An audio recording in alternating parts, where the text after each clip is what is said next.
To talk about Johnny, how's your vehicle? fine, great. I mean, you know that? He bought a BMW. Johnny, 4 days ago. Can you talk about the loss of J.D. Martinez and the new roster moves you made? I mean, obviously, we know what he means to us, and the fact that he cannot play today is a tough one, but at the same time, they got some guys over there that they're banged up. They're not part of it. And I think this is the grind of 162 games. The way it happened, it was, I mean, JD has been stepping on that bag for 10 years. It just happened that it slipped and he's out now. But we made some adjustments lineup-wise. We do believe that we created some balance with the adjustments that we made. I don't know what he said about it, but this is where we at. And it just happened that now Kyle is going to lead off and Kike is going to hit second, and Xander is going to hit behind Devers, which is very important for us. As far as the roster, it's a different game. This is different. This is not 162 or a 5-game series or a 7-game series, and you have to adjust for this madness, because that's what it is. It's 9 innings or 10 innings or whatever it is, whatever it takes, and you have to adjust your roster accordingly. We haven't had 3 catchers on our roster the whole season, and you have to do it now, especially in their situation they're in with Higashioka starting, without Plow starting. Well, you have to make adjustments, and it's fun to make adjustments, but at the same time, it's kind of like, this is weird, right? Like this pitcher is out of the roster, this guy is in, and all that. But this is the nature of the tournament, right? This is what everybody likes. It's a 1-game playoffs, and we're ready for it. In the 5th row on your left, Tom.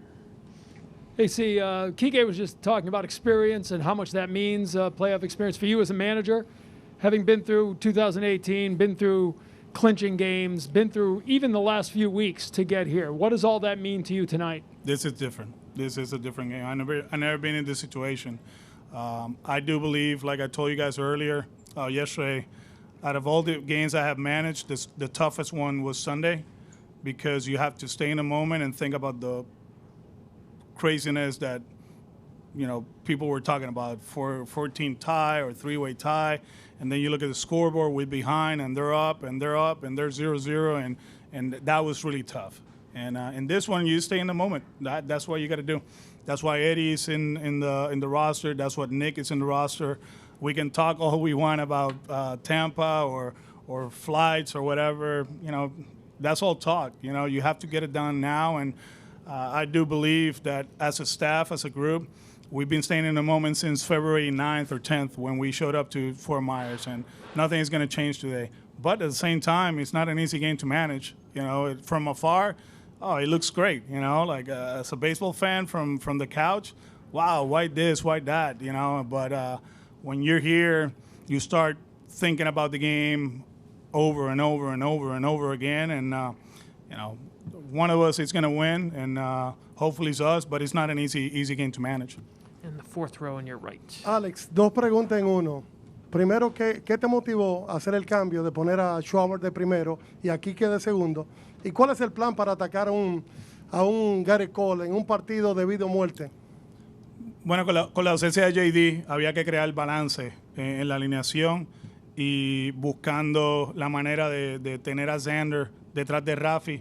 Esta fue la manera perfecta de hacerlo, poniendo a Kyle primero, Enrique segundo, Rafi tercero, cuarto Xander, después tienes a Verdugo, después tienes a Renfroe y después tienes los muchachos que van a terminar el lineup.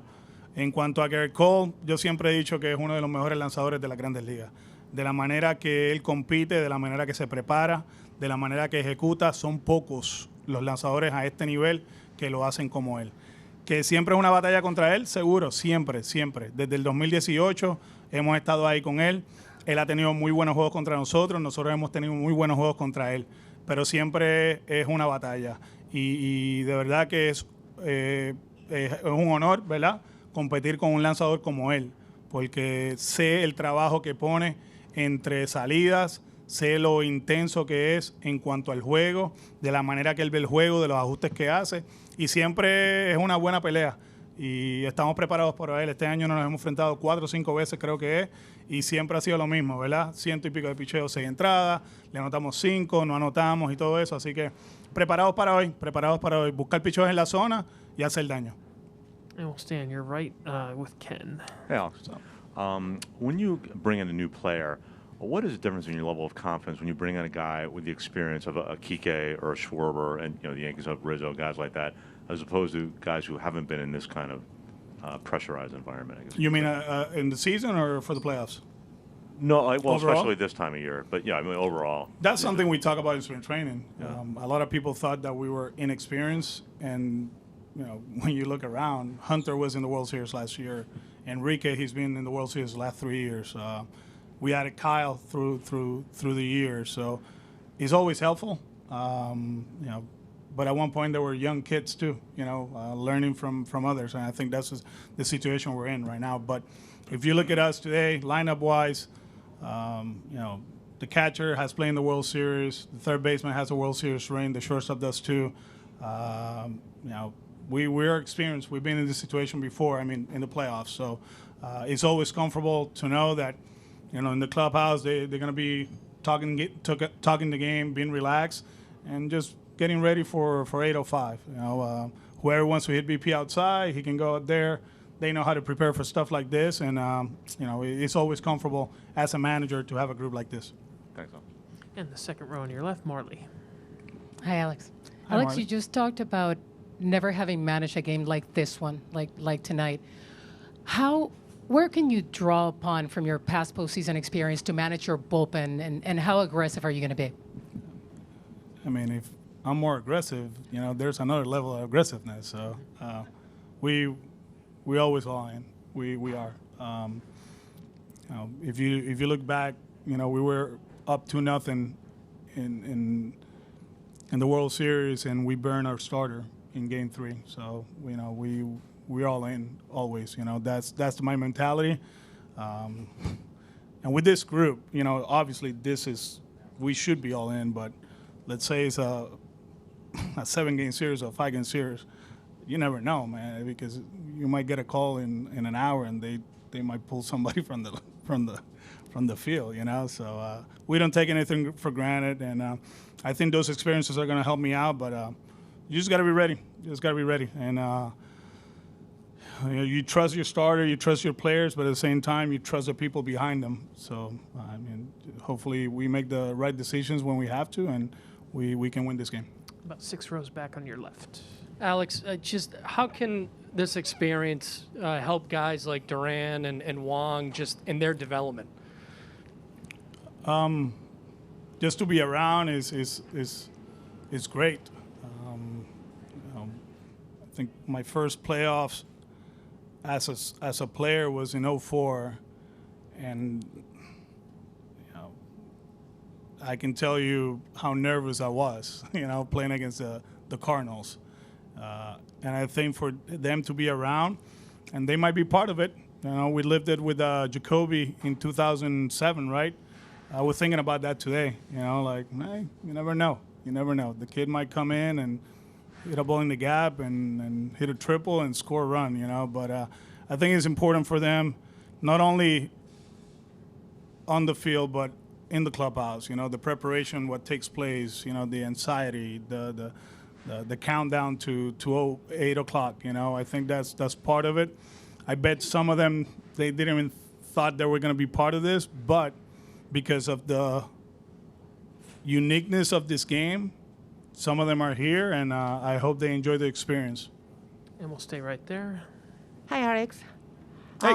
Hi. What's the thought Sawamura is out of the roster, and how was your reaction? How was his reaction when he delivered the message to him? Well, I mean, it's always tough to tell somebody that has been with the club the whole season that they're not going to be part of this game, or whatever series. But like I said, this is a different game. It's a 1-game playoffs, and you have to make adjustments accordingly.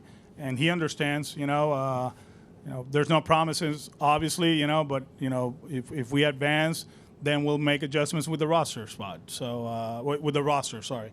So he knows that. He's all in. He understood, and he's getting his work in just in case, something happens and we advance and see where we go. The third row on your right, Ian. Hey, Alex, you talked about Schwarber wanting to split up the lefties. How much also did he has great numbers in the leadoff spot when he was at the Nationals? Or did that play into it at all? Not really. But he's done it before. We know that. And it really doesn't matter the order because I do believe Kike, puts a quality at bat as far as pitch selection and all that. But having those two together, it's a tough at bat. They grind. They're very disciplined when they're locked in. So, yeah, I mean, I would love him to do what he did with the Nationals, of course, But the goal is for us to put quality at bat after quality at bat and put pressure on Garrett, and hopefully, it works. I'll go Sweeney in the second row, and then Hazel and Pete. Alex, when Nate pitched very well against the Yankees earlier this year, but not his last time, is there any specific reason you guys focused on that he didn't pitch as well last time, and is it a concern because it was only a short while ago? No, not really. I think the good ones, they struggle. Hanging split in the first inning, 2 runs. From their cutter that was driven to right center by a great hitter. It's 7 runs right there. So I don't think they're concerned with us grinding the bats against Cole, in a 7-0 game, and he only went 5 or whatever, right? I don't think they're concerned that we got to Garrett early in the season. You just go with the best that you have, and they're going with their best, and we're going with our best right now. So, obviously you learn a few things and you make adjustments. I think that's the cool thing about playing them not too long ago. But at the same time, they're gonna do the same thing. They're gonna adjust and they're gonna go from there. I think, nothing. What happened 2 weeks ago, it really doesn't matter.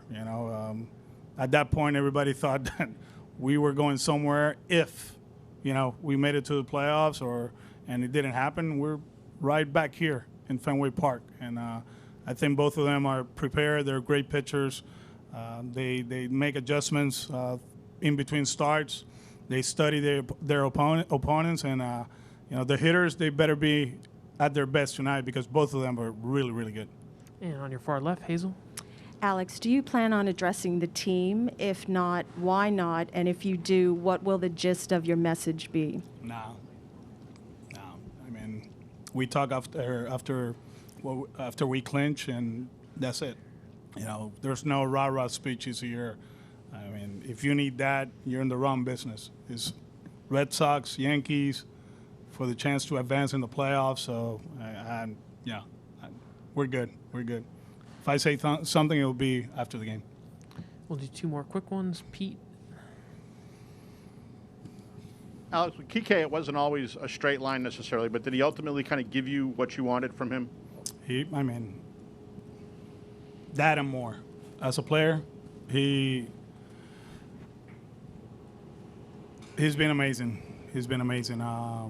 One of my goals, like I told you guys right before the season, when we talk about him being the leadoff guy or when we sign him, I wanted people to recognize him for the player, not the rally banana or, making jokes and dancing. No, I wanted people to recognize him for what he brings from 7 to 10 p.m. And, the quality of his at-bats, from certain point on, they've been amazing.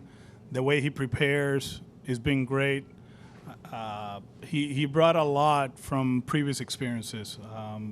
His relationship with Utley has put him in a different level, and this is from preparation to on the field, off the field, and it was a great signing by Chaim and the group. I knew he was a good player. But honestly, and I know this kid since he was a baby. He's one of the best players from Puerto Rico, and we have some good players. But the way he impacts the game, offensively, defensively, has been amazing. We saw it. He he changed that weekend with that play the other day, and he hasn't played second. He's been playing center field for a month, and he goes to second base, and he made probably the biggest play defensively of our team, and I'm very proud of him. He's been amazing for us. He's been amazing for us. And we'll finish up quickly with Hannah in the back. Hi, all the way back here. Sorry, tough Yeah. to see. With what you guys sort of went through this season with an outbreak, do you have any concern that being the only team under the 85% threshold this postseason will be a disadvantage at all? Hopefully not. Hopefully not. Alex, thanks a lot. Appreciate it. We're good. Thank you. Anthony Rizzo of the Yankees will be in here at 5:15.